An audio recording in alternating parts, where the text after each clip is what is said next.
మరి ఆ రోజు నీ కళ్ళతో చూడని విషయాన్ని ఎవరో చెప్తే ఎలా నమ్మావు సూర్య? అడిగా అందాల చిన్ని చినుకులనే పిడుగే రానుంది అని తెలియకనే ఆ రోజు నువ్విలాగే ఆలోచించుంటే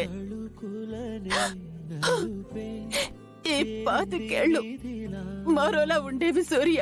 ఏమైనా తప్పంతా నాదేలే చూపించగలలే నీకిచ్చా సూర్య, వీళ్ళంతా అబద్ధం చెప్తున్నారు.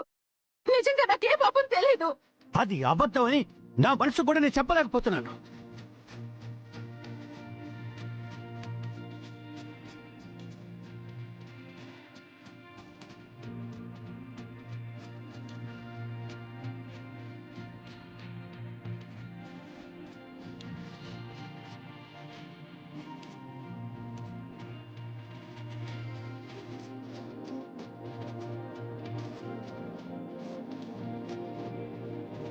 మొదటిసారి నా భర్త స్థానంలో నాకు ధైర్యం చెప్పడానికి వచ్చావు.